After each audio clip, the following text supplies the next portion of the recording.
విష్ణు సహస్రనామం ప్రాముఖ్యత. విష్ణు సహస్రనామం అనేది భగవంతుని 1000 దివ్య నామాల సమాహారం. ఇది మహాభారతంలోని అనుశాసన పర్వంలో భీష్మాచార్యులచే యుద్ధక్షేత్రంలో యుధిష్ఠిరుడికి ఉపదేశించబడింది. ఈ సహస్రనామ పారాయణం ద్వారా భక్తులకు పరమశాంతి, ఆయురారోగ్యాలు, ఐశ్వర్యం, భక్తి, జ్ఞానం లభిస్తాయి. విష్ణు సహస్రనామ శ్లోకం. శుక్లాంబరధరం విష్ణుం శశివర్ణం చతుర్భుజం ప్రసన్నవదనం ధ్యాయేత్ సర్వ విఘ్నోపశాంతయే. విష్ణు సహస్రనామ ప్రాముఖ్యత. 1. సకల దోషాలను తొలగించే శక్తి. దీనిని పారాయణం చేయడం ద్వారా గ్రహదోషాలు, పాపకర్మలు తొలగిపోతాయి. 2. కలహాలు, దుఃఖాలను తొలగిస్తుంది. కుటుంబ సమస్యలు, ఆరోగ్య సమస్యలు, ఆర్థిక ఇబ్బందులు ఉంటే విష్ణు సహస్రనామ పారాయణం నిత్యం చేయడం ద్వారా శాంతి, శ్రేయస్సు కలుగుతుంది. 3. భక్తికి, మోక్షానికి మార్గం. విష్ణు సహస్రనామాన్ని నిత్యం పారాయణం చేస్తే భగవంతుని అనుగ్రహం సిద్ధిస్తుంది మరియు మోక్ష మార్గం సులభమవుతుంది. 4. ఆరోగ్య ప్రయోజనం. ఈ మంత్రాలను జపించడం వలన శరీరంలోని శక్తి కేంద్రాలు ప్రక్షాళన చెంది మంచి ఆరోగ్యాన్ని ప్రసాదిస్తుంది. 5. కర్మ ఫలాన్ని మార్చే శక్తి. మానవుడు చేసే పాపకర్మల ఫలితాలు విష్ణు సహస్రనామ పారాయణం వల్ల తగ్గిపోతాయి. 6. మనస్సు ప్రశాంతంగా ఉంచుతుంది. నిరంతర భావోద్వేగాలను నియంత్రించి మానసిక ప్రశాంతతను, ధ్యాన శక్తిని పెంచుతుంది. విష్ణు సహస్రనామ పారాయణ విధానం. రోజు ఉదయం లేదా సాయంత్రం శుభ్రంగా స్నానం చేసి పారాయణం చేయాలి. శుద్ధ హృదయంతో అర్చన లేదా ధ్యానం రూపంలో నామాలను జపించడం శ్రేష్టం. శనివారం, ఏకాదశి, గురువారం, పౌర్ణమి రోజుల్లో పారాయణం చేయడం అత్యంత ఫలప్రదం. 108 సార్లు జపించడం భగవత్ అనుగ్రహాన్ని పొందేలా చేస్తుంది. ఉపసంహారం. విష్ణు సహస్రనామం భక్తి, ఐశ్వర్యం, ఆరోగ్యం, మోక్షం ప్రసాదించే పవిత్ర శ్లోకం. ఇది సకల దుఃఖాలను తొలగించి మనిషి జీవితాన్ని ధన్యముగా మార్చే అద్భుత మంత్రం. ప్రతి ఒక్కరూ దీన్ని నిత్యం పారాయణం చేసి శ్రీ మహావిష్ణుని కృపకు పాత్రులవ్వాలి. ఓం నారాయణాయ నమః.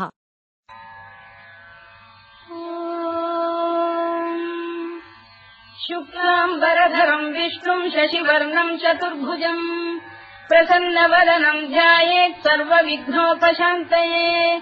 వ్యాసం వసిష్ఠనప్తారం శక్తేః స్తోత్రమకల్మషం పరాశరాత్మజం వందే శుకతాతం తపోనిధిం. వ్యాసాయ విష్ణురూపాయ వ్యాసరూపాయ విష్ణవే నమో వై బ్రహ్మనిధయే వాసిష్ఠాయ నమో నమః. అవికారాయ శుద్ధాయ నిత్యాయ పరమాత్మనే సదైకరూపరూపాయ విష్ణవే సర్వజిష్ణవే. యస్య స్మరణమాత్రేణ జన్మ సంసార బంధనాత్ విముచ్యతే నమస్తస్మై విష్ణవే ప్రభవిష్ణవే. ఓం నమో విష్ణవే ప్రభవిష్ణవే. శ్రీవైశంపాయన ఉవాచ శ్రుత్వా ధర్మానశేషేణ పావనాని చ సర్వశః యుధిష్ఠిరః శాంతనవం పునరేవాభ్యభాషత. యుధిష్ఠిర ఉవాచ కిమేకం దైవతం లోకే కిం వాప్యేకం పరాయణం సువంతః కంకమర్చन्तః ప్రాప్నుయుర్మాణవా శుభం. కో ధర్మః సర్వధర్మాణాం భవతః పరమో మతః కిం జపన్ముచ్యతే జంతుర్జన్మ సంసార బంధనాత్. శ్రీభీష్మ ఉవాచ జగత్ప్రభుం దేవదేవమనంతం పురుషోత్తమం సువన్నామ సహస్రేణ పురుషస్తతతోత్థితః తమేవ చార్చయన్ నిత్యం భక్త్యా పురుషమవ్యయం ధ్యాయం స్తువన్ నమస్యం చ యజమానస్తమేవ చ. అనాదినిధనం విష్ణుం సర్వలోకమహేశ్వరం లోకాధ్యక్షం స్తువన్ నిత్యం సర్వదుఃఖాతిగో భవేత్. బ్రహ్మణ్యం సర్వధర్మజ్ఞం లోకానాం కీర్తివర్ధనం లోకనాథం మహద్భూతం సర్వభూతభవోద్భవం. ఏష మే సర్వధర్మాణాం ధర్మోऽధికతమో మతః యద్భక్త్యా పుండరీకాక్షం స్తవైరర్చేన్నరః సదా.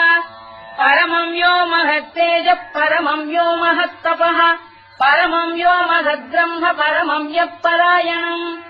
పవిత్రాణాం పవిత్రం యో మంగళానాం చ మంగళం దైవతం దేవతానాం చ భూతానాం యో వ్యయక్తిదా. యతః సర్వాణి భూతాని భవంత్యాదియుగాగమే యస్మింశ్చ ప్రళయం యాంతి పునరేవ యుగక్షయే. तस्य लोकप्रधानस्य जगन्नाथस्य भूपते विष्णोर्नाम सहस्रम् मे शृणु पापभयापहम् यानि नामानि गौणानि विख्यातानि महात्मनः ऋषिभिः परिगीतानि तानि वक्ष्यामि भूतये ऋषिर्नाम्नाम् सहस्रस्य वेदव्यासो महामुनिः छन्दोऽनुष्टुप् तथा देवो भगवान् देवकीसुतः अमृतांशुद्भवो बीजम् शक्तिर्देवकी नन्दनः त्रिसामाहृदयम् तस्य शान्त्यर्थे विनियुज्यते विष्णुम् जिष्णुम् महाविष्णुम् प्रभविष्णुम् महेश्वरम् अनेकरूपदैत्यान्तम् नमामि पुरुषोत्तमम् अस्य श्रीविष्णोर्दिव्यसहस्रनामस्तोत्रमहामन्त्रस्य श्रीवेदव्यासो भगवान् ऋषिः अनुष्टुप्छन्दः श्रीमहाविष्णुः परमात्मा श्रीमन्नारायणो देवता अमृतांशोद्भवो भानुरिति बीजम् देवकी नन्दन श्रेष्ठेति शक्तिः उद्भवः क्षोभणो देव इति परमो मन्त्रः धर इत्यस्त्रम् रथाङ्गपाणिरक्षोभ्य इति नेत्रम् त्रिसामासामजः सामेति कवचम् आनन्दम् परब्रह्मेति योनिः ऋतुः सुदर्शनकाल इति दिग्बन्धः श्रीविश्वरूप इति ध्यानम् श्रीमहाविष्णुप्रीत्यर्थे सहस्रनाम जपे विनियोगः ध्यानम् क्षीरोदम् तत्प्रदेशे शुचिमणिविलसत्सैकते मौक्तिकानाम् मालाक्लुप्तासनस्थ स्फटिकमणिनिभैर्मौक्तिकैर्मण्डिताङ्गः शुभ्रैरभ्रैरदभ्रैरुपरि विरचितैर्मुक्तपीयूषवर्षैः आनन्दीनः पुनीयादरिनलिन गदा शङ्खपाणिर्मुकुन्दः भूः पादौ यस्य नाभिर्विहरसुरनिलश्चन्द्रसूर्यौ च नेत्रे कर्णावाशा शिरोद्यौर्मुखमपि दहनो यस्य वास्तेयमब्धिः अन्तस्थम् यस्य विश्वम् सुरनरखगो भोगि गन्धर्वदैत्यैः चित्रम् रम्यते तम् त्रिभुवन वपुषम् विष्णुमीशम् नमामि ॐ नमो भगवते वासुदेवाय शान्ताकारम् भुजगशयनम् पद्मनाभम् सुरेशम् विश्वाधारम् गगनसदृशम् मेघवर्णम् शुभाङ्गम् लक्ष्मीकान्तम् कमलनयनम् योगिधृध्यानगम्यम् वन्दे विष्णुम् भवभयहरम् सर्वलोकैकनाथम् मेघश्यामम् पीतकौशेयवासम् श्रीवत्साङ्कम् कौस्तुभोद्भासिताङ्गम् पुण्योपेतम् पुण्डरीकायताक्षम् विष्णुम् वन्दे सर्वलोकैकनाथम् नमः समस्तभूतानामादिभूताय भूभृते अनेकरूपरूपाय विष्णवे प्रभविष्णवे सशङ्खचक्रम् सकिरीटकुण्डलम् सपीतवस्त्रम् सरसीरुभेक्षणम् सहारवक्षस्थलशोभिकौस्तुभम् नमामि विष्णुम् शिरसा चतुर्भुजम् छायायाम् पारिजातस्य हेमसिंहासनोपरि आसीनमम्बुदश्याममायताक्षमलङ्कृतम् चन्द्राननम् चतुर्बाहुम् श्रीवत्साङ्कितवक्षसम् रुक्मिणी सत्यभामाभ्याम् सहितम् कृष्णमाश्रये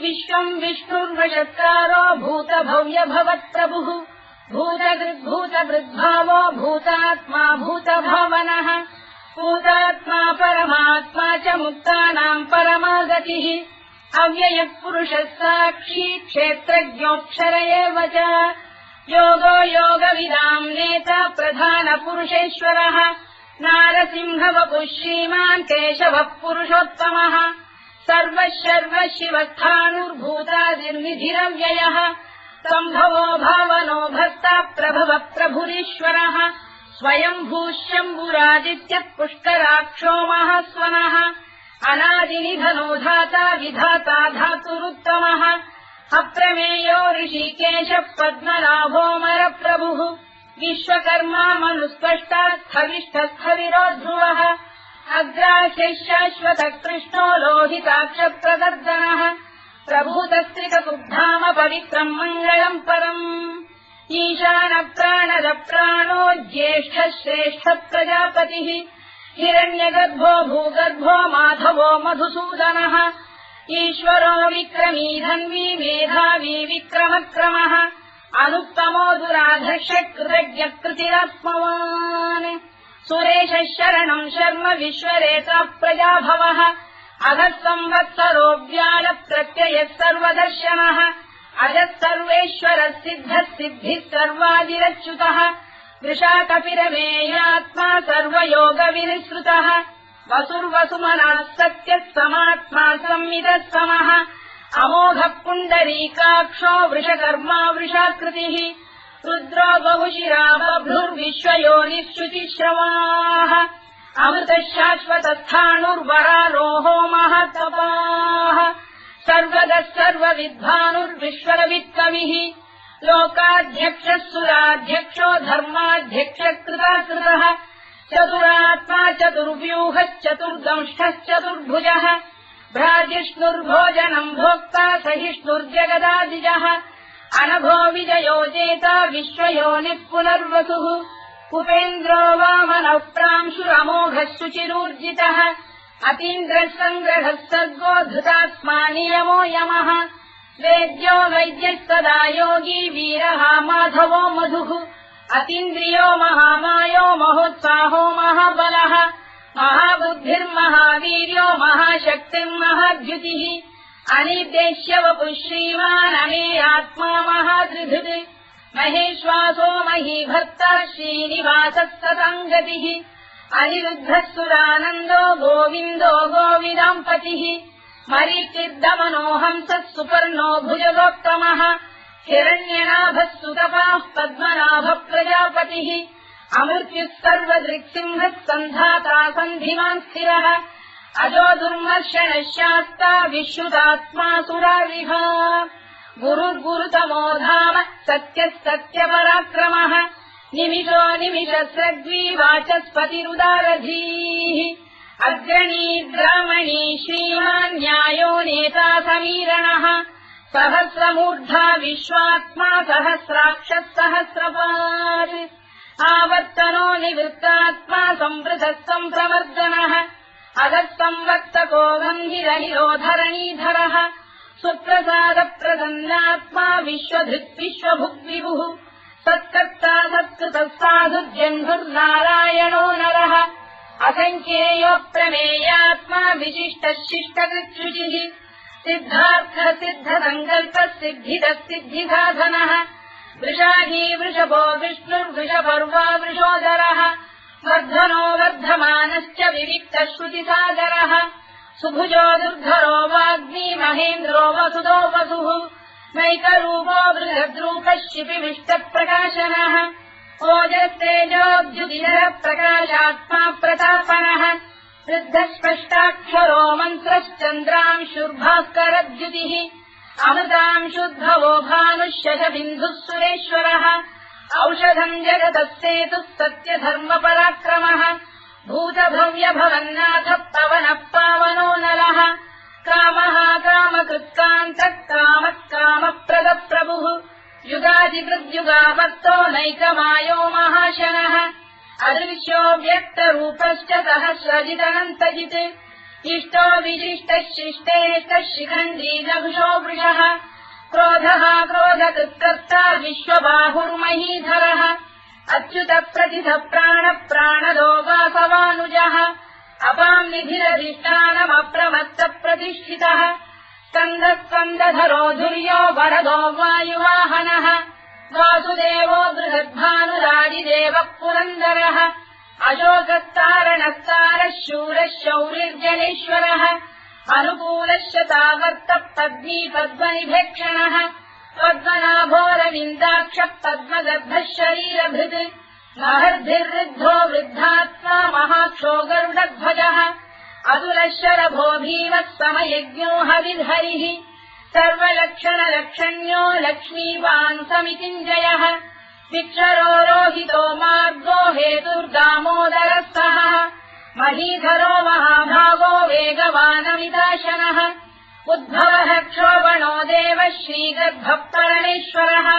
करणम् कारणम् कर्ता विकर्ता गहनो गुहः व्यवसायो व्यवस्थानः संस्थानस्थानदो ध्रुवः परधित् परमस्पष्टः तुष्टः पुष्टः शुभेक्षणः रामो विरामो विरतो मार्गो नेयोनयोनयः वीरः शक्तिमताम् श्रेष्ठो धर्मो धर्मविदुत्तमः वैकुण्ठः पुरुष प्राणः प्राणदः प्रणवपृतुः हिरण्यगर्भः शत्रुघ्नो व्याप्तो वायुरधोक्षजः ऋतुः सुदर्शनकालः परमेष्ठी परिग्रहः उग्रः संवत्सरो दक्षो विश्रामो विश्वदक्षिणः विस्तारस्थावरस्थाणुः प्रमाणम् बीजमव्ययम् अर्थोऽनर्थो महाकोशो महाभोगो महाधनः अनिर्विण्णस्थविष्ठो भूर्धर्मयूपो महामखः नक्षत्रनेमिर्नक्षत्री क्षमः क्षामः समीहनः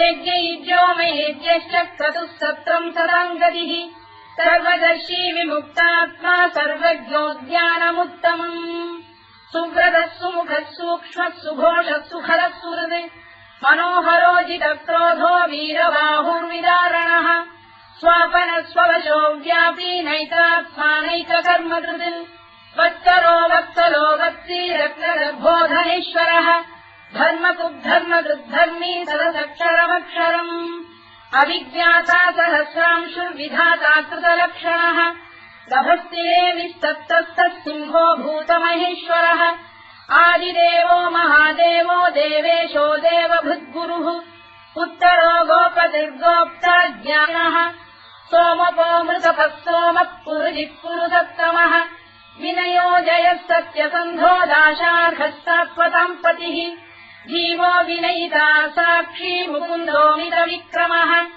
अम्भोनिधिरनन्तात्मा महोदधिशयोऽन्तकः अजो महार्घः स्वाभाव्यो जिरामित्रप्रमोदनः आनन्दो नन्दनो नन्दः सत्यधर्मा त्रिविक्रमः महर्षिः कपिलाचार्यः कृतज्ञो मेदिनीपतिः त्रिदशाध्यक्षो महाशृङ्गकृतान्तकृत् महावराहो गोविन्दः सुषेणः कनकाङ्गनी गुह्यो गभीरो गहनो गुप्तश्चक्रगदाधरः मेधास्वाङ्गोजितः कृष्णो दृढः सङ्कर्षणोच्युतः वरुणो वारुणो वृक्षः पुष्कराक्षो महामनाः भगवान् बलहानन्दी वनमाली हलायुधः आदित्यो ज्योतिरादित्यः सहिष्णुर्गतिसत्तमः सुधन्वाखण्ड परशुद्धारुणोद्रविणप्रदः दिवस्कृत् सर्वदृत्यासो वाचस्पतिरयो निजः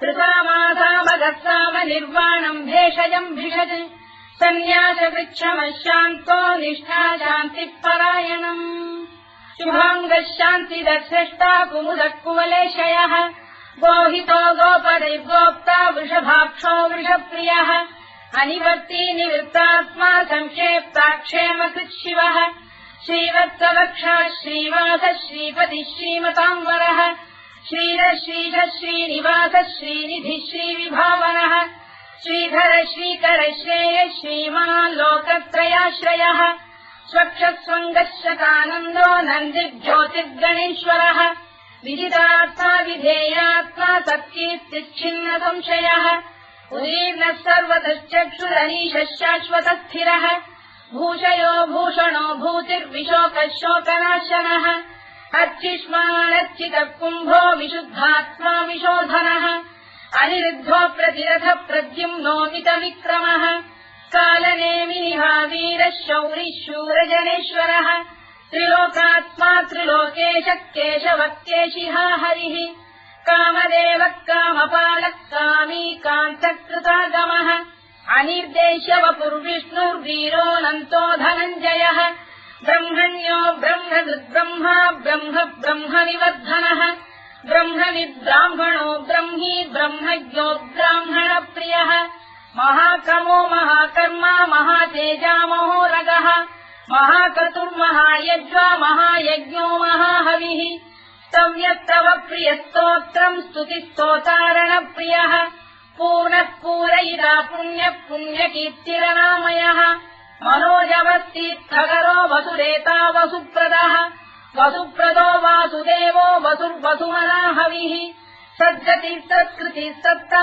सद्भूतिः सत्परायणः शूरसेनो यदुश्रेष्ठः सन्निवासः सुयामुनः भूतावासो वासुदेवः सर्वासु निलयो नलः दत्तः दत्पदो दृप्तो दुर्धरोऽथा पराजितः विश्वमूर्तिर्महामूर्तिर्दीप्तमूर्तिरमूर्तिमान् अनेकमूर्तिरव्यक्तः शतमूर्तिः शताननः एकोनैकस्तवक्तः किम् यत्तत्पदमनुत्तमम् लोकबन्धुर्लोकनाथो माधवो भक्तवत्सलः सुवर्णवर्णो हेमाङ्गो वराङ्गश्चन्दनाङ्गदी वीरः विषमः शून्यो घृताशीरजश्चरः अमानी मानदो मान्यो लोकस्वामी त्रिलोकधृत् सुमेधा मेधजो धन्यः सत्यमेधाधराधरः तेजो वृषोऽद्युतिधरः सर्वशस्त्रभृताम्बरः प्रग्रहो निग्रहो व्यग्रो नैकशृङ्गो गदाग्रजः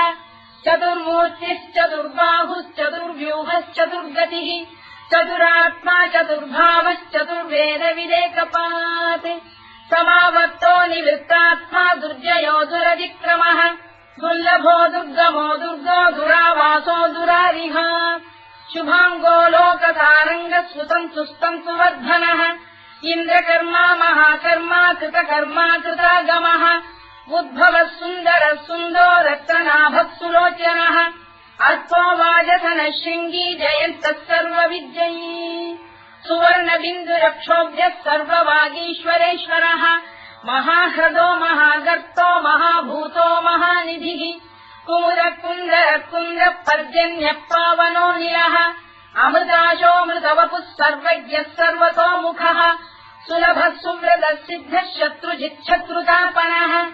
न्यग्रोधोदुम्बरोश्चक्षाणूरान्ध्रैषूदनः सहस्रार्चिः सप्तजिह्वः सप्तैधाः सप्तवाहनः अमूर्तिरनघोचिन्त्यो भयगृद्भयनाशनः अणुबृहत्कृशस्थूलो गुणभृन्निर्गुणो महान् अधृतस्वधृतस्वास्य प्राग्वंशो वंशवर्धनः भारभृत्कथितो योगी योगीशः सर्वकामदः आश्रमश्रवणः क्षामः सुपर्णो वायुवाहनः धनुर्धरो धनुर्वेदो दण्डो दमयिता दमः अपराजितः सर्वसहो नियन्ता नियमो यमः सत्त्ववान् सात्विकः सत्यः सत्यधर्मपरायणः अभिप्रायः प्रियार्होः प्रियकृत्प्रीतिवर्धनः विधायतगतिर्ज्योतिः सुरुचिः कुतभुक्विभुः रविर्विरोचनः सूर्यः कवितारनिलोचनः अनन्तो हुतबुद्भोक्ता सुखदो नैकजोऽग्रजः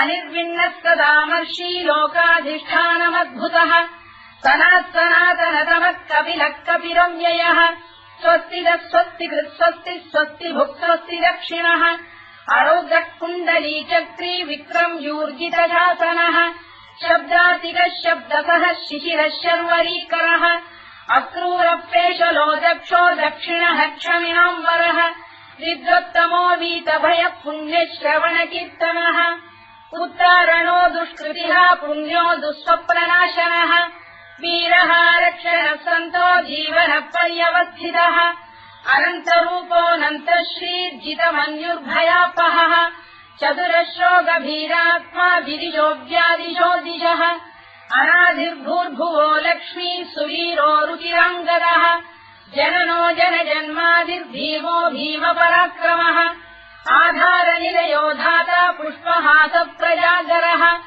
ऊर्ध्वरः सत्पथाचार प्राणः प्रणवप्रणः प्रमाणम् प्राणनिलय प्राणभृत्प्राणजीवनः तत्त्वम् तत्त्वविदेकात्मा जन्ममृत्युजरातिगः भूर्भुवः स्वस्तरुस्तारः सविता प्रपितामहः यज्ञो यज्ञपतिर्यज्वा यज्ञाङ्गो यज्ञवाहनः यज्ञभृद्यज्ञकृद्यज्ञी यज्ञभुक्यज्ञसाधनः यज्ञान्तकृद्यज्ञगुह्यमन्नमन्नाद एव च आत्मयोनिः स्वयम् जातो वैखानः सामगायनः देवकीनन्दनः स्रष्टा क्षितीशः पापनाशनः शङ्खबृन्नन्दकी चक्रीशाङ्गधन्वा गदाधरः तथाङ्गपाणिरक्षोभ्यः सर्वप्रहरणायुधः सर्वप्रहरणायुधवों नम इति परमाली गरीशांगी शंखी चक्री च नंदकी श्रीमान् नारायणो विष्णुर्वासुदेवोऽभिरक्षतु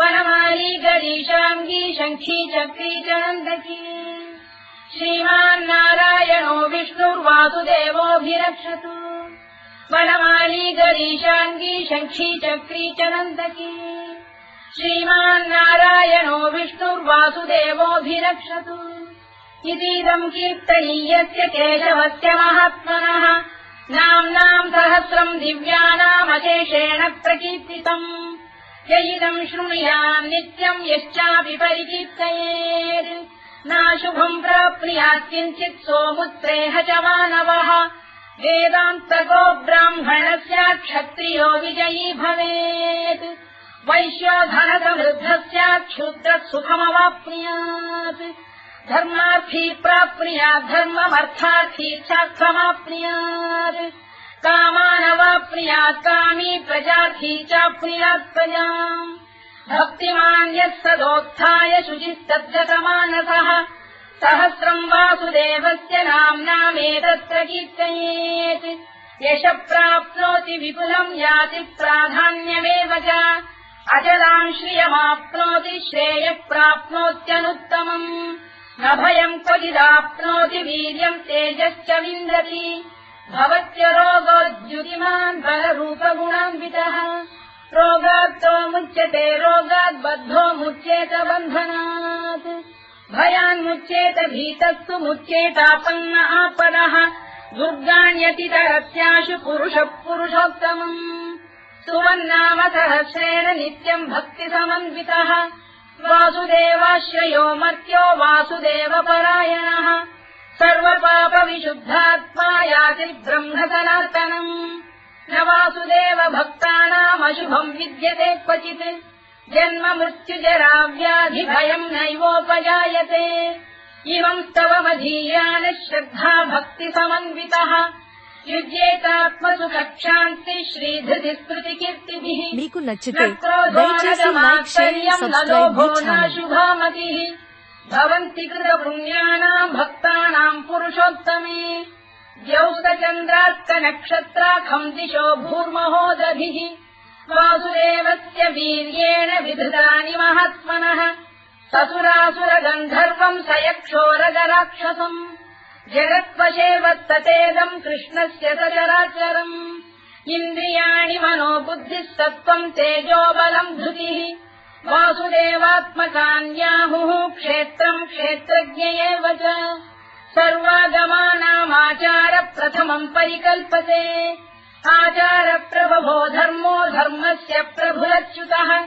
ऋषयपितरो देवा महाभूतानि धातवः जङ्गमा जङ्गमम् चेदम् जगन्नारायणोद्भवम् योगो ज्ञानम् तथा साङ्ख्यम् विद्या शिल्पादिकर्म च वेदाः शास्त्राणि विज्ञानमेतत् सर्वम् जनार्दनात् एको विष्णुर्महद्भूतम् पृथग्भूतान्यनेकशः त्रीन् लोकान् व्याप्य भूतात्मा भुङ्क्ते विश्वभुवव्ययः इमम् स्तवम् भगवतो विष्णो व्यासेन कीर्तितम् पठेद्य इच्छेत् पुरुषः श्रेयः प्राप्तुम् सुखानि च विश्वेश्वरमजम् देवम् जगतः प्रभुमव्ययम् भजन्ति ये पुष्कराक्षम् न ते यान्ति पराभवम् न ते यान्ति पराभवम् ओन्नम इति अर्जुनोवाच पद्मपत्रविशालाक्ष पद्मनाभसुरोत्तम